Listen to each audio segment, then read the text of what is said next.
Tell me the truth. Who's the coffee really with? Are you accusing me? She told me she was just going out for coffee with a friend. But when a single, incriminating text message flashed across her phone screen, I knew our marriage wasn't just in trouble, it was over. This is the story of how I stopped arguing with lies and started taking decisive, irreversible action. Hey everyone, and welcome back to the channel.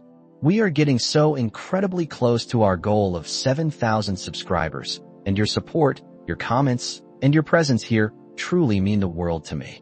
If you find value in the stories we share, a quick tap on the like button makes a huge difference and helps more people find our community. Now let's get into it.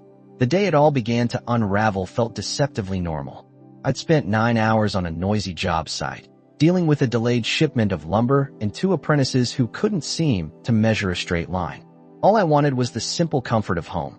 I walked in through the garage, the scent of sawdust still clinging to my clothes, carrying 2 bags of Thai takeout that smelled like lemongrass and promise.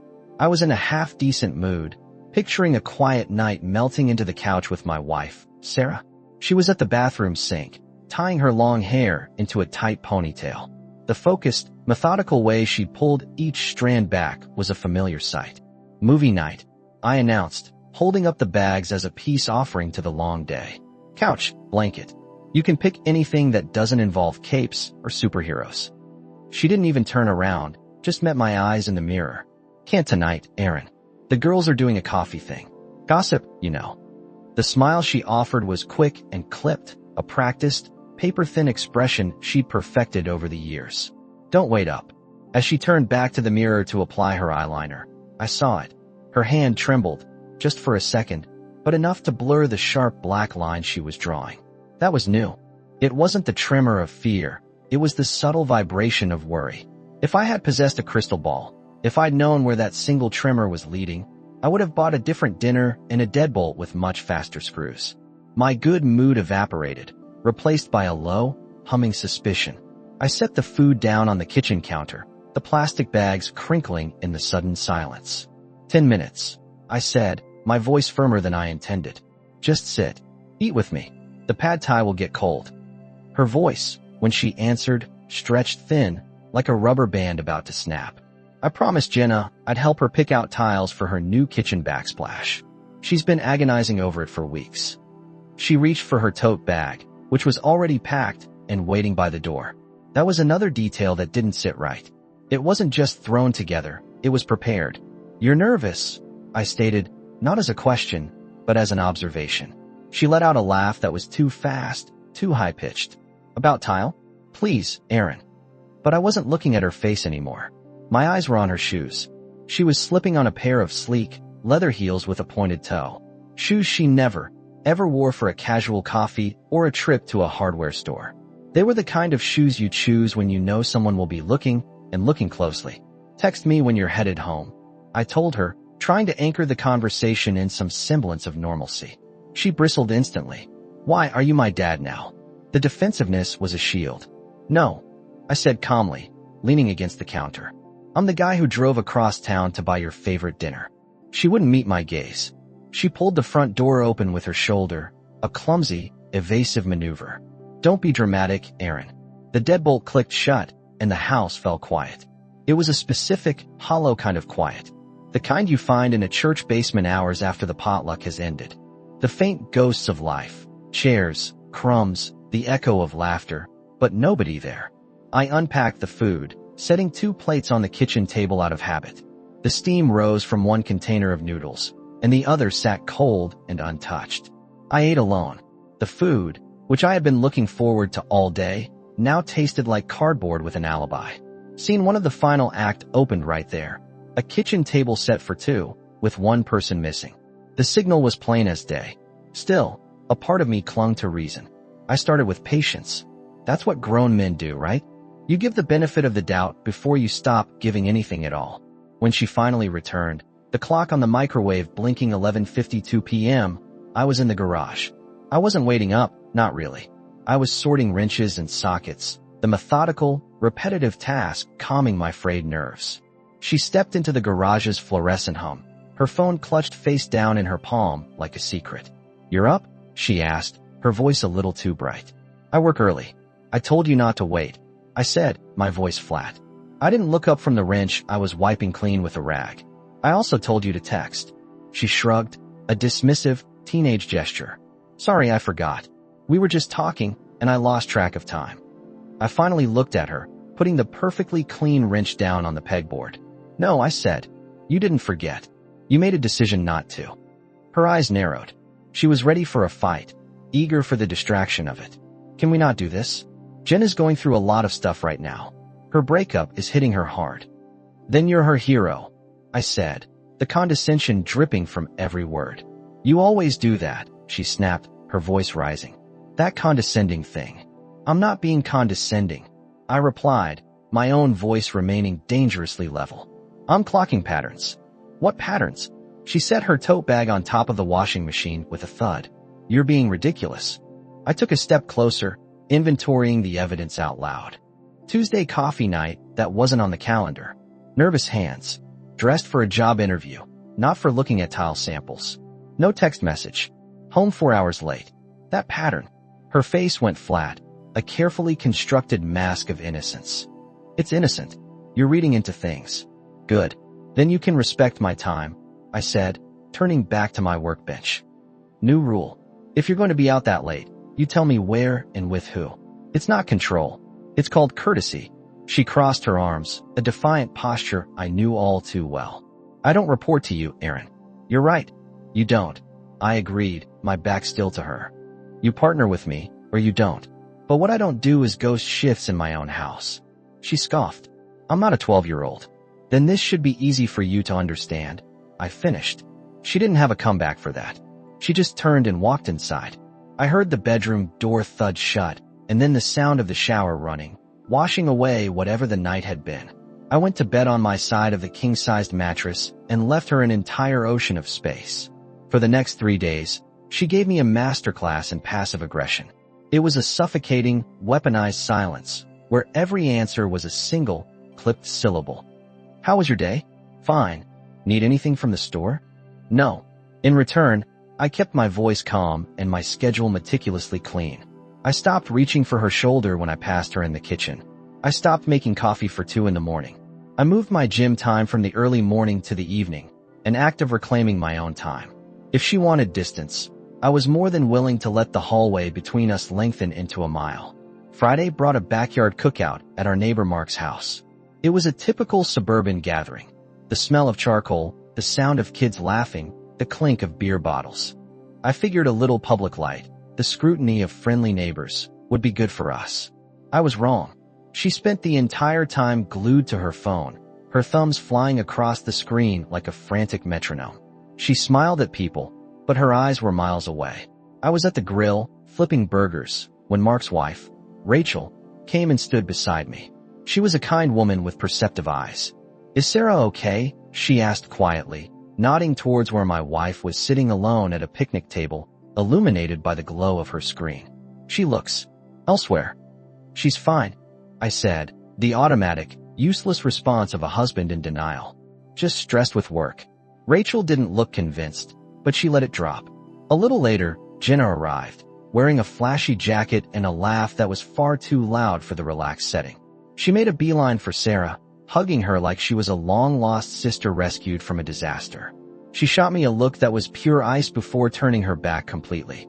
That single look told me everything I needed to know about the narrative she'd been fed over the past week.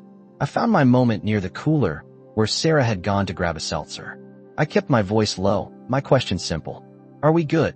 She popped the tab on the can, the fizzing sound unnaturally loud. We're fine. That wasn't the question I asked. I pushed, my patience wearing thin. Stop being so intense, Aaron. We're at a party. It's not intense, it's basic, I said, raising my voice just enough for Jenna, who was hovering nearby, to overhear without it becoming a public spectacle. If you want a separate life, that's your choice. But you schedule it. You tell me. No drama, no games. I saw Jenna's eyebrows shoot up in surprise. My wife's smile became thin and sharp, like a razor's edge. Public rules now. Is that it? She whispered furiously. Public clarity saves private time, I replied. She scoffed. You don't know my hours. Nope, I agreed, grabbing a beer for myself. But I own mine, and I've decided I'm not loaning them out to question marks anymore. That landed. I saw it in the way her face fell, the way she shot a panicked, "Help me, look at Jenna." But Jenna suddenly found a paper napkin to be the most fascinating object in the world, refusing to make eye contact. We ate. We made small talk. I took a long call from my foreman, Pete, about Monday's delivery schedule. It wasn't a tactic. It was a relief to talk to someone whose words had a clear, direct meaning. When we got home that night, there was a shift. She softened for the first time in a week. She stood in the doorway to our bedroom, her hair let down from the tight ponytail, falling around her shoulders. "I heard what you said at the party. About time and courtesy." "You're right," she admitted, her voice barely a whisper. "This week was messy. I should have told you. Jenna really needed me." "Jenna always needs a stage," I muttered, too tired to filter my thoughts. "That's not fair," she protested weakly, sitting on the edge of the bed. "I've just been so stressed. Work is insane, and I'm worried about my mom's health." "You didn't say anything to me," I pointed out. "You seemed busy," she deflected. "I made time. You were the one who skipped out." She bit her lip, a calculated gesture of contrition. Then she looked up, her eyes wide. "Let me make it up to you. Dinner tomorrow night. Just us. No phones. I'll plan the whole thing." It felt like a trap, a beautifully baited one. But I was tired of fighting. I gave a single, weary nod. "Good. Do that." She slipped a hand onto my knee, a tentative truce flag. I held her gaze and let the silence do the speaking for me. We fell asleep with a 2-foot treaty of empty, cold space between us. To her credit, she did plan the dinner. It was at a small Italian bistro downtown with candlelight and wobbly chairs. And she was present. She put her phone away and actually looked at me. We talked like we used to, like the two adults who had decided to build a life together. She asked about Pete's new baby. She laughed, a genuine laugh this time, at my story about a mishap with a forklift. When the server came with the check, she put her credit card down first. "Don't faint," she joked. "Noted," I said dryly. "Keep the receipts." On the walk back to the car, she slid her arm through mine. It felt foreign. "See," she said, her voice hopeful. "We're fine. We're on better behavior," I corrected gently. "That's not the same thing." She sighed, the hopefulness deflating. "You always need to find a problem, don't you?" "No," I said, stopping to look at her under a streetlight. "I need to find respect." She didn't have an answer for that, but she held on to my arm a little tighter for the rest of the walk. Sunday afternoon, I was on a ladder, clearing leaves out of the gutter. She brought me a brownie, my favorite kind with the chewy edges, on a napkin. It was Illusion Part 1, a peace offering that tasted like apology and strategy. "You're sweet when you're quiet," she said from the ground, half amused. "Quiet is efficient," I replied, not looking down. "You hear things better." Monday morning was a return to the autopilot of routine. Coffee, headlines, the silent dance of two adults getting ready for work in the same space. I grabbed my thermos and headed out. At the site, Pete asked if I wanted to join him and some of the guys to watch the college game at O'Malley's pub on Wednesday. I said yes without hesitating. It was the first time in months I had said yes to a midweek anything without checking a shared calendar. It was initiative number 2. My time was starting to belong to me again. That night was the tipping point. The moment the fog of suspicion cleared and revealed the jagged rocks beneath. We were in the living room. She was on the couch with her laptop, and I was in the armchair across from her with a stack of invoices. A text buzzed on the coffee table between us. Her phone, which she'd left screen up, lit up. She reached for it a beat too late. The screen was facing me for a full, crystal clear second. A message preview glowed in the dim light. "Hey, same spot as last time. I want to see you." There was no name on the preview, just a first initial. "K." Time seemed to slow down. She froze, her hand hovering over the phone. Then she snatched it, swiped the notification away, and locked the screen. She set the phone down on a coaster as if it were a piece of hot metal. My heart wasn't racing. It went unnervingly still. I kept my voice perfectly, dangerously calm. "What was that?"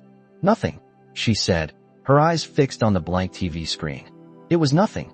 Nothing," I repeated, my voice low. "A text at 7:26 p.m. with a specific time and a location and an expressed desire to see you is not nothing." She started scrambling, the lies coming fast and clumsy. "It's a coworker." Kevin, he's going through a really bad divorce. He just wants some advice. I'm just being nice. The air in my lungs turned to ice. Men, I said slowly, enunciating every word. Do not ask married women for late-night divorce advice at a secret spot. They ask therapists, or they ask their buddies. She inhaled sharply. It's not like that. Like what? I pressed. Suddenly, she stood up, a jolt of manufactured urgency.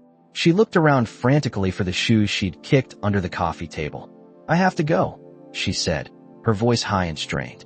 Jenna needs me. Her car is stuck. 10 minutes ago, the world was quiet. I observed, not moving from my chair. Now there's a 5-alarm emergency. Please don't start, she pleaded, her eyes darting towards the door. I'm not starting anything, I said. I'm observing the choreography. She grabbed her tote bag. I'll be right back. I didn't stand. I didn't argue. I didn't raise my voice. I just gave her a single, sharp nod. It was the kind of nod a manager gives when the meeting is over and a decision has been made. And then she left. 10 minutes can be innocent. A flat tire can be real. But 10 minutes after a text message like that is not a coincidence. It's an appointment.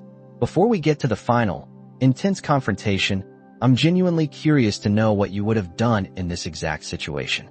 Was I overreacting, or was this the only logical path forward? Let me know your honest thoughts down in the comments below. Your perspectives are always incredibly valuable. The moment the deadbolt clicked shut behind her, a strange sense of calm washed over me. The war of uncertainty was over. I had my intelligence. Now it was time for execution. I didn't rage. I didn't punch a wall.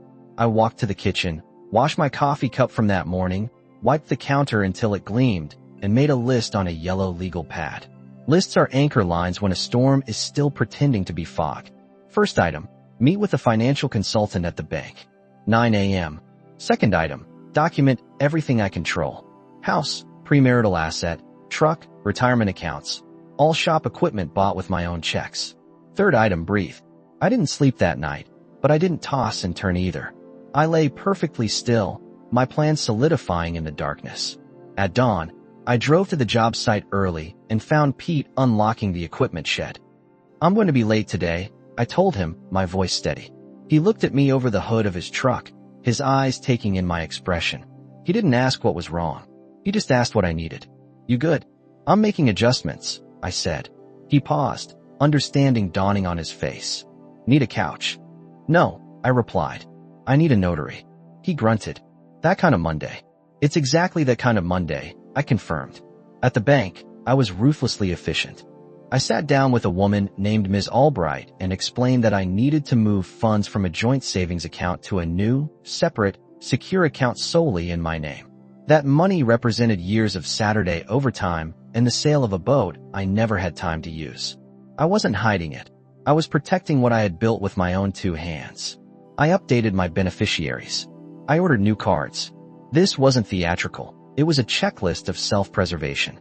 My next stop was the county office, a sterile building that smelled of old paper and disinfectant. Paperwork has a powerful, quiet way of shutting down arguments that emotional words can't touch. I filled out the initial separation forms. I read every line of the fine print. My hand didn't shake as I signed my name. The clerk, an older man with gray hair and practical glasses, stamped the documents with a heavy thud. He looked at me over his spectacles. You sure? He asked, his tone neutral. Yes, I said, without a flicker of doubt. He gave me a look that men sometimes give each other when one of them is cutting a rope that can't be retied. All right then. When I got home in the early afternoon, she was on the porch, on the phone, talking about planting hydrangeas with somebody. Her voice was light, full of performative jokes. It was the voice of a woman with no idea that the world under her feet had fundamentally fractured. I walked right past her without a word, set the manila folder of documents in my home office, opened my laptop, and began the digital separation. Shared streaming subscriptions, utilities, online accounts, passwords. Boxes checked, access pruned. I wasn't being punitive. I was being clean. If she wanted the freedom to live a solo life, I was simply making the administration of it tidy. That evening, she attempted illusion part 2. She cooked a full dinner, roasted chicken, a salad with far too many toppings, and she'd lit the expensive candles we were saving for holidays. She wore a soft sweater I used to compliment. I wanted to do something nice, she said, standing a little too close to the stove for comfort. She reached for my wrist. We've been so off lately. Let's just reset. I didn't pull my arm away. I just looked at her. Resetting is honesty. I replied, my voice level. This is choreography. Look me in the eye and tell me there is not a man named Kevin texting you to meet him at dark o'clock. She blinked slowly, the performance faltering. You're obsessing. I'm verifying, I corrected. You're being controlling. No, I said. I'm setting standards. We ate in a silence so thick you could have cut it with a knife. Wednesday, I went to O'Malley's with Pete and Mike. We watched the game, yelled at missed shots, and ate wings that tasted of freedom and heartburn. My phone stayed on the table the whole night, face up. No one texted me a secret location. When I got home, the house was dark. Her car wasn't in the driveway. I sat in my truck for a full minute, just listening to the engine idle, then shut it off and went inside. The house felt like a witness. At 11:58 p.m., I called her cell. It went straight to decline. The tiny, efficient, brutal click of being brushed aside. I called again, immediately. Decline.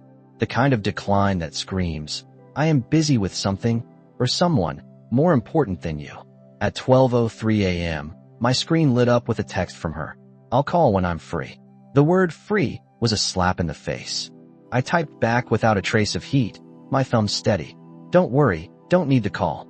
Stay with him. The house is closed to you tonight. Then, I blocked her number. I stood up from the couch. I took the manila folder from my office and placed it squarely in the center of the dining room table. I went to the hall closet and pulled out 2 large suitcases. I walked into our bedroom and began to pack her clothes, not in anger, but with the detached efficiency of breaking down a job site so the next crew can't say you left a mess.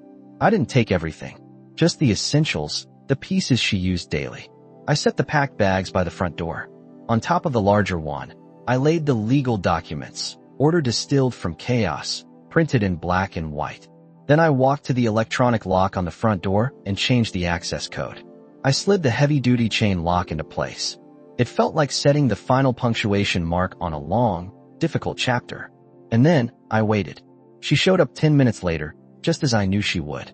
I heard her breathless, hurried steps on the porch, then the frustrated scrape of a key against a lock it no longer knew. She knocked. Then she knocked harder, a frantic pounding. Aaron, open the door. What is this? Is this some kind of joke? I took a deep breath and unbolted the door, leaving the chain on. She rushed in as far as the chain would allow, and her eyes immediately found the bags, then the folder on the table, then the new, profound stillness in the house. Her words tumbled out in a panicked rush. Are you serious? This is insane. You can't lock me out of my own. You were out? I stated calmly. I locked the house. She lied with a straight face that could have won an award. I was with friends. With Jenna. Friends who call you at midnight and ask for your time like a taxi? I asked. You are paranoid, she yelled, her voice cracking. Your phone disagrees with that assessment, I replied. I saw the text you left out in the open like a billboard. You declined my calls twice. Then you texted me that you'd check back when you were free. Her indignation was a theatrical performance. So I can't have my own life? I can't have a conversation without you hounding me? You've gotten so controlling. Everyone sees it. Everyone who? I asked. Jenna? My mother? The girls? She spat the words out. Jenna needs a mirror, I said. Your mother needs peace. And the girls need new material for their gossip. She pointed a trembling finger at the bags. This is emotional punishment.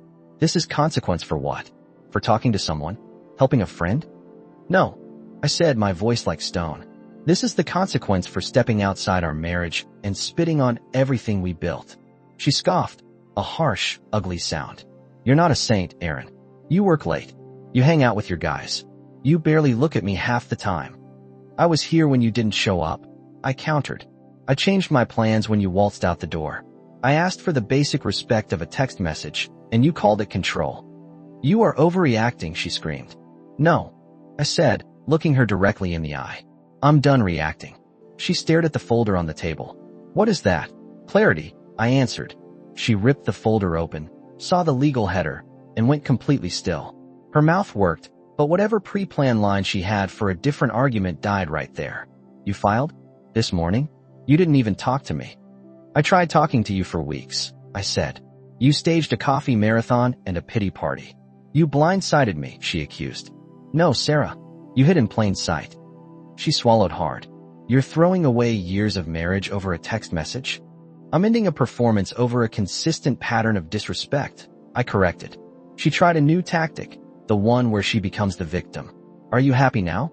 You just proved every fear I ever had about you. You're cold. You're punishing. You want control over everything. No, I said. I want self-respect in my own home. She lifted one of the bags. It seemed to weigh more than just fabric and clothes. Where am I supposed to go? Somewhere that matches your new calendar, I told her. Her tone suddenly softened, becoming wet and pliable like cheap paper. Erin, come on. I messed up. I've been lonely. You've been distant. I didn't know how to talk to you, so I made some mistakes. We can fix this. We can go to a counselor. No counselors, I said, my voice firm and final. There's nothing left to mediate. You submitted your application to another life. I'm just approving it. The tears finally came. Real, strategic, or both, it didn't matter anymore. You're cruel, she sobbed. I'm clear, I said. She blurted out. I didn't do anything physical, as if that was the magic password that would rewind time. I didn't ask, I replied. So that's it. You're just closing the door? Yes. You'll regret this, she threatened. I've been regretting not doing this earlier, I told her honestly. She grabbed the second bag. What about the house? The savings? You can't just. I can and I did protect what I built, I interrupted. You can consult whoever you like. The numbers are what they are. You're going to leave me with nothing? She wailed. You traded something priceless for a little attention from a stranger, I said. Read page 3 of the folder. It's fair. More fair than your last 2 weeks have been. You're a monster, she whispered. No, I said, feeling a profound sense of exhaustion. I'm a man who learned to stop arguing with silence. She stared at me, really stared, the way people stare at a stop sign when they finally realize it's real and they have to obey it. Then she tried one more tactic, her voice dripping with a sickly sweet sugar poured over gravel. Can we please just sit down? 10 minutes. No phones, just us. You had those minutes, I said flatly. You spent them. She opened her mouth to launch another volley of words, but I just raised a single hand. Enough. We stood like that for a beat, the silence humming with everything that had been destroyed. She finally lifted the bags and stepped backward onto the porch. The night swallowed her like a parking lot swallows a sound. I set the second copy of the folder on the table just inside the doorway, the one for me. Then I said the last thing I would ever say to her as her husband. You went too far. This is your only path now. Good luck. I closed the door. The new code hummed. The chain rested. The house, for the first time in a long time, exhaled. The next days were not peaceful. That's the lie people sell when they brand clarity as a spa day. Reality is louder. She called from numbers I didn't recognize. She used Jenna's phone, her mother's phone, a blocked line that tried 3 times at 3 a.m. I let voicemail do the catching. I didn't need to hear the messages that started with apologies and ended with threats. At work, Pete just looked at me over a coil of wire. You good? I'm busy, I said. Busy was good. Busy was controlled. Jenna showed up at my fence one evening like a sitcom neighbor from hell and started in without a hello. You can't just put her out like that. Do you know how that looks? People talk. I rested my arms on the top plank of the fence. People would talk more if I let it go on, I said. She's heartbroken. She's resourceful, I replied. She'll land. You're cold, she accused. You all keep confusing calm with cold, I told her. She said you were always about yourself. I was about us, I corrected. She was about a rotating audience. Now, if you'll excuse me, you're on my property. I walked back inside. That was my public boundary. Witnessed. Simple. The divorce walked itself forward because I had put it on rails from day one. Numbers got tallied. The house was mine before we met. The shop gear was paid for by my LLC. The savings I moved were legal and clean. She tried to argue about furniture and gifts from her family, but I kept everything straight. Offer, counter, signature. I didn't gloat. I didn't trade insults. I didn't meet at diners to talk it through. I extended her the same courtesy I'd ask for in traffic. Signal, merge, and keep moving. Life is quiet now, but it's a good quiet. I see my friends more. Not as a distraction, just as part of life. There's a poker night at Pete's garage where the buy-in is small and the stories are better than the hands. There are Saturdays where I drive out past the river with no one checking a clock. I met a woman named Claire at a trivia game at the bowling alley. She called me out when I misremembered a state capital. She doesn't treat me like a project to be fixed. She's just oxygen. Do I miss my marriage? I miss the version I signed up for. That one was clean and honest. The version I had at the end was a poorly rehearsed play with too many understudies. She didn't get the house. She didn't get the savings I protected. She got what was legally fair and nothing you could spin into a prize. I didn't slam the door on her life. I just shut and securely locked mine to her. I hear things sometimes. She moved into a small apartment across town. How she tells the story of our ending depends on the room she's in. Sometimes I'm the villain. Sometimes I'm the stone she threw herself against. It doesn't matter. She's chasing sympathy from an audience. I'm not even in the stands. The only thing I truly regret is the time I wasted explaining basics to someone who had already picked a different classroom. I gave patience and she gave excuses. In the end, I handed her the one thing she kept pretending she wanted all along, her freedom. There's a simple line I keep taped inside my toolbox now, a reminder written on a greasy index card. It isn't spiritual wisdom or something you'd print on a mug. It's just practical. Respect is the first bill due. When it's not paid, you cut the service. You don't threaten. You don't posture. You don't count to 3. You shut it off and you move on. That's not cruelty. That's maintenance. And life, it turns out, runs a whole lot better when you properly service what's yours and stop subsidizing what isn't. Thank you so much for watching until the very end. If this story resonated with you in any way, please hit that like button and consider subscribing to join our growing community. I read every single comment, and I am genuinely excited to hear your take on all of this. I'll see you all in the next one.